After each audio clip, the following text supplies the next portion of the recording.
Assalamu alaikum sisters, welcome back to another video. I pray that you are all in the best of health and iman.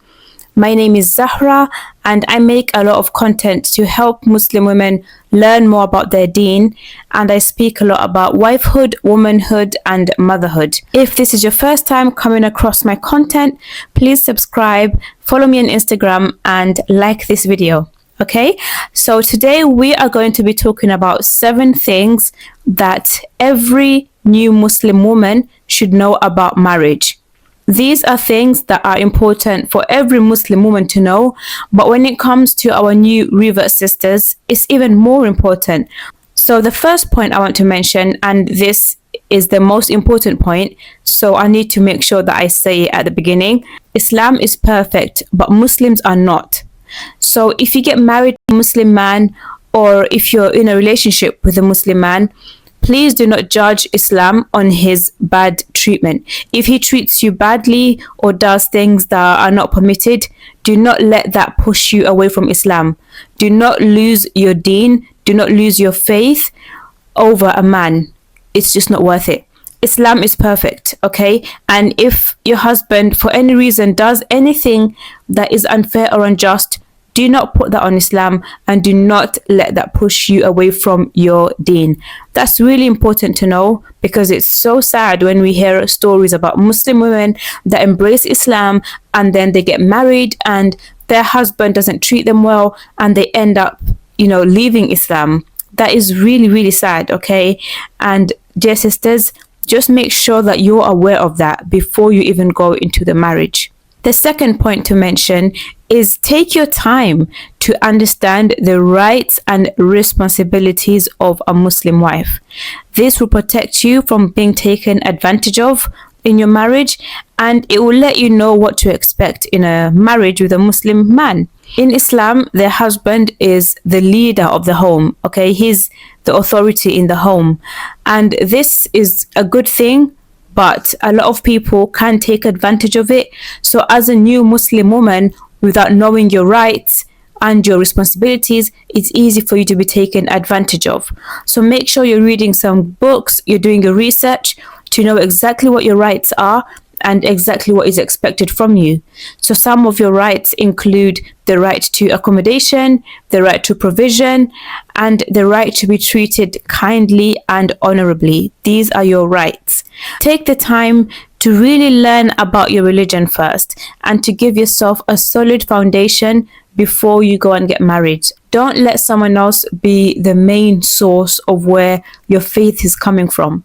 It's important that you really get to know Allah for yourself and you get to know Islam for yourself, and don't associate it with any man, whether it be your husband or the person that brought you to Islam. Your connection is with Allah directly and not with this person. You may marry a man from a specific culture, and if you don't know your rights, you will think that his cultural beliefs are part of Islam. So this is a very important point. The third point is to know the rulings concerning the nikah contract. That's the marriage contract. So you should know that you can put conditions in the contract related to work, polygamy, and even living conditions. For example, if you don't want to live with in-laws and things of that nature. You are also entitled, as part of the nikah contract, you are entitled to mahr.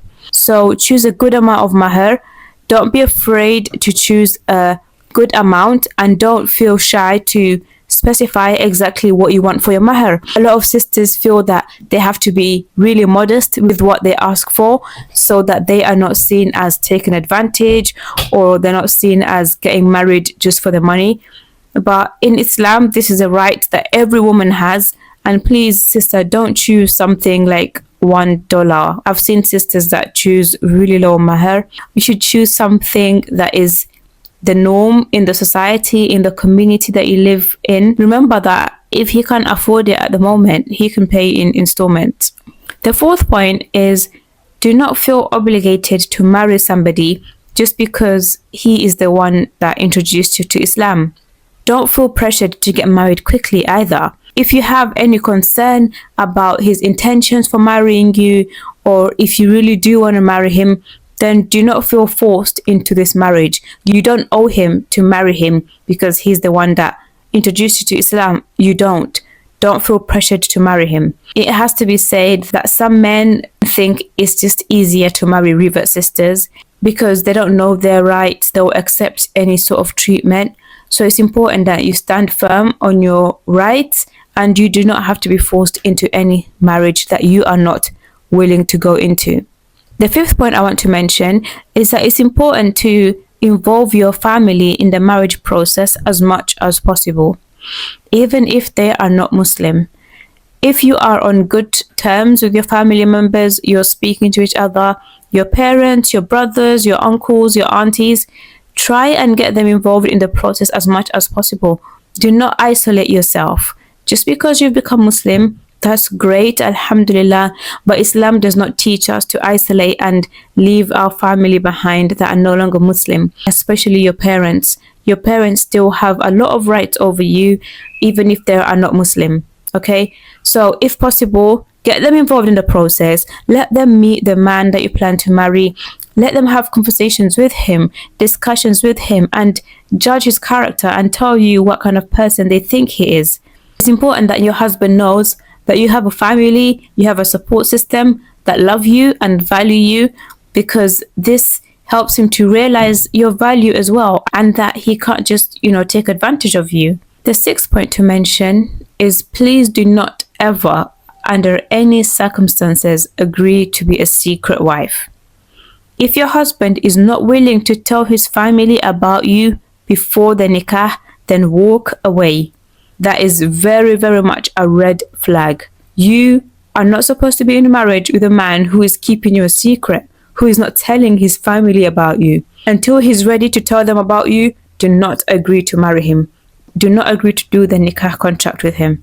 You are not to be hidden. You are nobody's secret. You're a full human being with your rights, and you deserve to be honored and treated like a wife. I have heard stories of women who their husband does not tell their family about her, and she agrees to marry him, and they have children, and his family back home doesn't even know that he's married, right?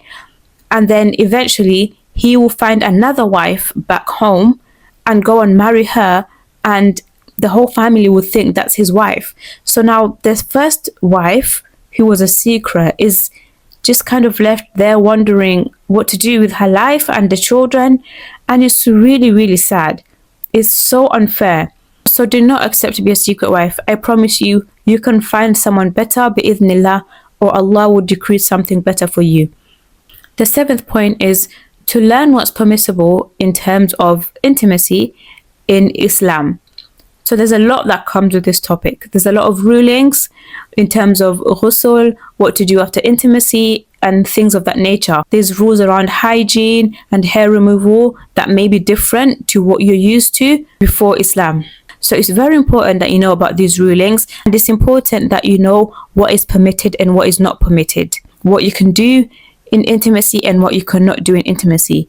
I have heard horror stories about sisters who get married and they are revert sisters, okay? They're new to Islam. So they will get married and then they will be intimate in the car or in other strange places that are not safe, which is just not acceptable for a Muslim woman. Do not allow your husband to do this, because that's not modest. That's not supposed to happen. So you should know your rights and the fact that you can't be treated like that.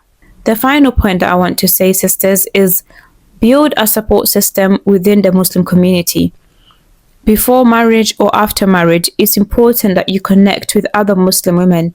And I mean real people. So get off the internet, go to a masjid and find your local imam, find the local sisters that are always in the masjid, and build a community with them. You can start off small. Maybe you go to Jum'ah on Friday and you meet the sisters, you listen to the khutbah, and you start to develop relationships. It's important that you have a good community of Muslims around yourself and that you do not get isolated. Sometimes some of the masjids may not be that welcoming. If that's the case, go and find another masjid, inshallah. We can get so absorbed into our phones these days and the internet that we forget to make real connections with real people. So if you're ever struggling in your marriage, maybe you're concerned that your rights are being violated and you have no one to speak to, your local masjid is always a good place to start.